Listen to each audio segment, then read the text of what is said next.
On January 31st, 2022, the story that changed the direction of my life began in a hospital waiting room. It started like any ordinary weekend. I would go home, visit my family, nothing unusual, nothing dramatic. But when I walked in, something felt off.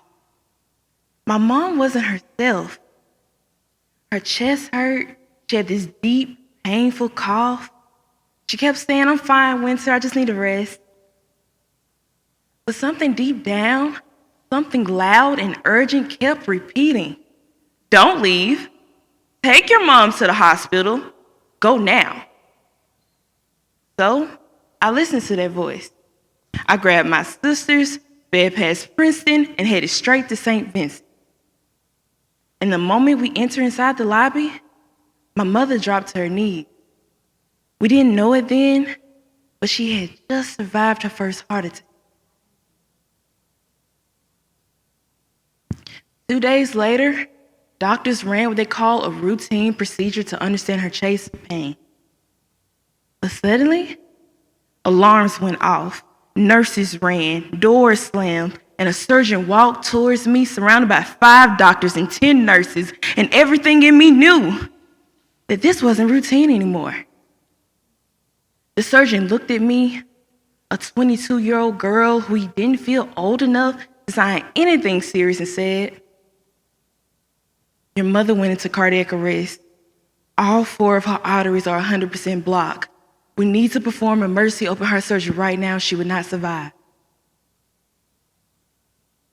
My hands were shaking. Tears blurred the paper, but I signed. The surgeon said, "We'll do everything we can, but it doesn't look good." When they wheeled her away, I dropped to my knees and I prayed. I prayed like my world was collapsing, because it was. I prayed like my grandmother taught me. I prayed through every biblical story I ever heard about God saving his people. And I said, "God, I know what you've done before. Do it again. Do it for my mama." 8 hours turned into 8 years. Then finally, the surgeon came back, this time with hope. She's strong, she made it, she has a long road ahead, but she's alive. When I saw her afterwards, I didn't recognize her. Tubes were everywhere, machines breathing for her. I had to explain all of this to my little sister. But the next morning, not the next month, the next morning, my mom was sitting up in a chair talking as if she had just survived open heart surgery. That day taught me something I didn't realize until much later. Stories didn't perform the surgery. Stories didn't clear her arteries. But the stories of faith, of survival, of a God who shows up, gave me hope that she will heal and survive.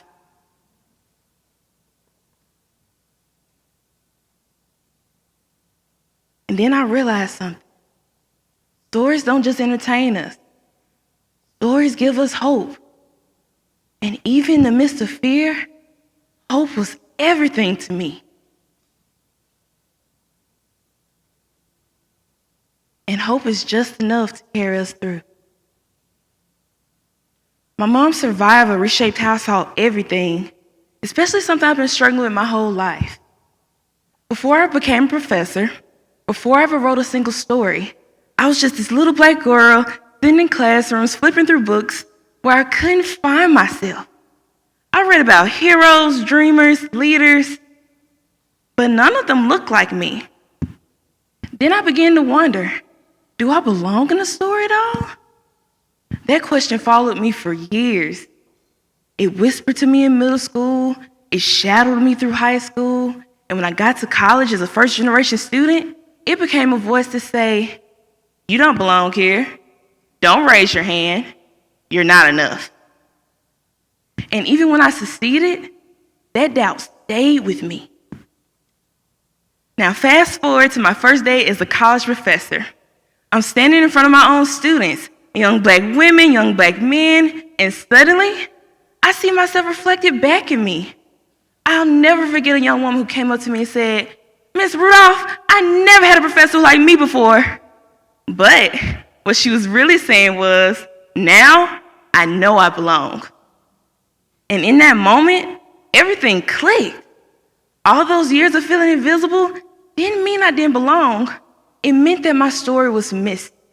And missing stories create missing confidence, missing opportunity, missing identity. When stories are missing, people shrink. But when stories are told, people rise.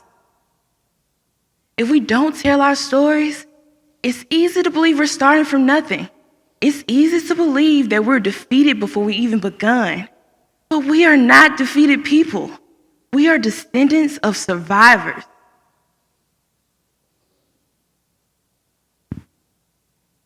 I saw this truth again while reading a children's story about a Birmingham boy in 1963. A boy who marched in the Children's Crusade. He wasn't famous. He wasn't on the front page. He was just a kid. But by telling his story about a boy who found courage in a moment that demanded it, I learned something powerful. History isn't just created by people in the spotlight. History is created by ordinary people doing extraordinary things. Stories like his remind us that movements are built on everyday voices. So here's what I want you to take away. Your story matters. The ones you whisper to your children, the one your grandmother passes down, the one you survived but haven't spoken out loud yet, the one you think nobody wants to hear. Those stories are the bricks in the foundation of our community. If we don't tell them, someone else will define us. If we don't remember them, we may start to believe we were never strong. But we were, and we are, and our stories prove it. My mom's survival is a story. My childhood searching for myself in pages is a story. My students finding belonging is a story. A Birmingham boy finding courage to march for his freedom is a story. All these stories put together rebuild us. If you ever felt invisible, if you ever wonder if your voice mattered, if you ever wonder if you belong in the story, hear me clearly. You do. You've always belonged. And your story is proof. And when we tell our stories boldly, proudly, honestly, we don't just survive. We rise, we heal, we give hope. Because stories aren't just the way we remember the past. Stories are the way we build the future. Stories are the way we remember that we are not alone. Stories remind us that we are not defeated people. Because these are the stories that save us. Thank you.